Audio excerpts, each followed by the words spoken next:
Friends பாருங்கள், நான் இந்த வீடியோ பதிவு செய்து என்னவென்றால் இதுதான் பாருங்கள், பொங்கல் நல்வாழ்த்துக்கள்.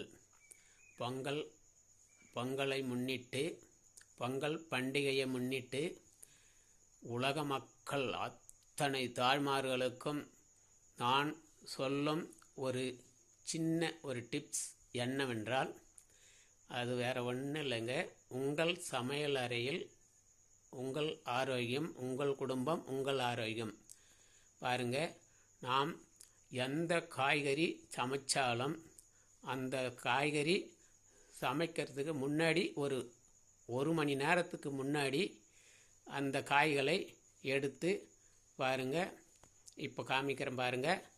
அந்த ஒரு பாத்திரத்தில் இதை பாருங்கள், இது மாதிரி ஒரு பாத்திரத்தில் அன்னக்குடையில் தண்ணி ஊற்றி அதில் கல் உப்பு, மஞ்சத்தூள் போட்டு இது மாதிரி உருளைக்கிழங்கு, தக்காளி, எந்த காயாக இருந்தாலும் பாருங்கள், இதெல்லாம் அலசி வச்சது.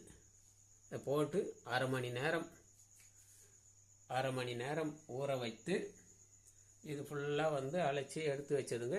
இதுக்கப்புறம் இதையும் இன்னமும் 2 தண்ணி ஊற்றி சுத்தம் பண்ணி நல்லா கழுவி அதுக்கப்புறம் எடுத்து இருக்குது பாருங்கள். இதுதான் இட்லி பாத்திரம். இந்த மாதிரி இட்லி பாத்திரத்தில் மேல் கிண்ணத்தை எடுத்துடணும், அடி கிண்ணத்தை எடுத்துடணும். பாருங்க, நடு கிண்ணத்தை வச்சு அதுக்கப்புறம் ஒரு துணி, நல்ல சுத்தமான துணி போட்டு, காடா துணியோ இல்லை சுத்தமான துணி போட்டு அதில் இந்த காயெல்லாம் நல்லா சுத்தம் பண்ணி, அதுதான் எப்போதுமே கட் பண்ணுறதுக்கு முன்னாடி இதை சுத்தம் பண்ணிக்கணுங்க.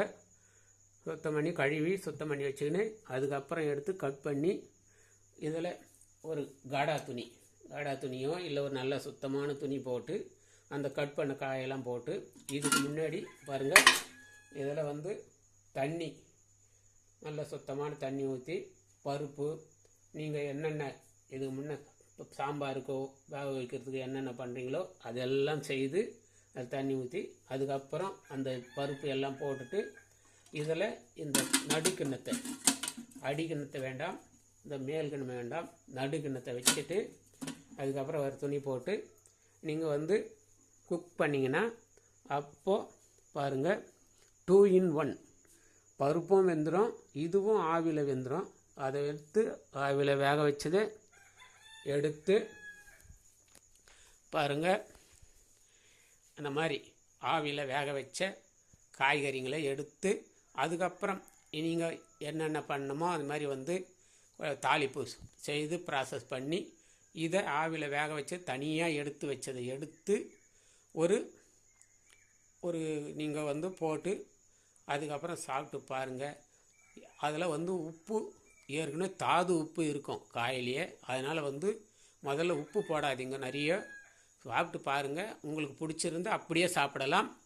இல்லை உப்பு கொஞ்சம் வேணும்னா கல் உப்பு கொஞ்சமாக சேர்த்து அந்த மாதிரி இந்த மாதிரி பாருங்கள்.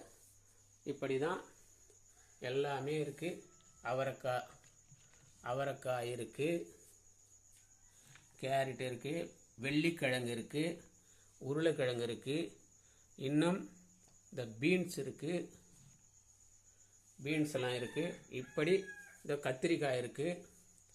இப்படி எல்லா காயுமே நம்ம இது மாதிரி ஒரு பாத்திரத்தில் கொஞ்சமாக கல் உப்பு போட்டு மஞ்சத்தூள் போட்டு அதை அரை மணி நேரம் அல்லது 1 மணி நேரம் ஊற வைத்து இதை கழுவி மறுபடியும் 2 தண்ணி சுத்தமான தண்ணியில் கழுவி அதுக்கப்புறம் நீங்கள் சமையலுக்கு பயன்படுத்தலாம். அது மாதிரி பண்ணி பாருங்கள். இது உலகத்தில் உள்ள அத்தனை தாய்மார்களும் கடைபிடிக்க வேண்டியது அவசியம். என்னடா இவன் நமக்கு தெரியாத இவன் சொல்கிறான் அப்படின்னு நினைக்க வேண்டாம். இது மாதிரி செய்து பாருங்கள். அதில் இருக்கிற முழுமையான சத்து, அத்தனை மருத்துவ குணமும் நம்ம உடம்புக்கு கிடைக்கும். நீங்களும் நல்லா இருக்கலாம், உங்கள் குடும்பமும் நல்லா இருக்கலாம், எல்லாருமே ஆரோக்கியமாக இருக்கலாம்.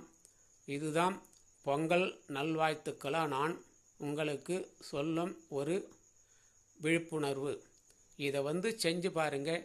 உலகத்தில் உள்ள அத்தனை தாய்மார்களும் இதை செய்து பாருங்கள்.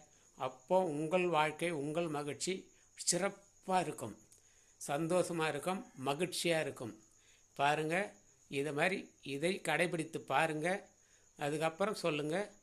ஏதாவது இதை பற்றி தெரியாதவங்க என்னுடைய ஃபோன் நம்பருக்கு ஃபோன் பண்ணி கேளுங்க, சொல்கிறேன். என்னுடைய ஃபோன் நம்பர் 7708239242. இந்த நம்பருக்கு ஃபோன் பண்ணி கேளுங்க, சொல்கிறேன். இல்லை இதை பற்றி இன்னும் விரிவாகவும் தெளிவாகவும் தெரிஞ்சவங்க எனக்கு ஃபோன் பண்ணி சொல்லுங்கள், நானும் தெரிஞ்சுக்கிறேன். எப்போதுமே கற்றுக்கிறதுக்கு ஒரு வயசே இல்லைங்க. எந்த வயசுலையும் எப்போவுமே கற்றுக்கலாம். புதுசாக தினமும் ஒரு நிகழ்ச்சி, தினமும் ஒரு செய்தி கற்றுக்கலாம். கற்றுக்கணுன்ற ஆர்வம் இருந்தால் போதும். நம் வாழ்க்கை சிறப்பாக இருக்கும், மகிழ்ச்சியாக இருக்கும். எல்லாரும் நல்லா இருக்கணும். உலக மக்கள் அனைவருக்கும் ஒரு வேண்டுகோள், எல்லாரும் நல்லா இருக்கணும். நல்லதே பேசுங்க, நல்லதே நடக்கும். இதுதாங்க இன்னைக்கு வீடியோ. இதுக்கப்புறம் நாளை ஒரு நல்ல வீடியோவில் சந்திப்போம். நன்றி. எம் குபேந்திரன். வாழ்க வையகம், வாழ்க பிரபஞ்சம், வாழ்க இறையருள். நன்றி, வணக்கம்.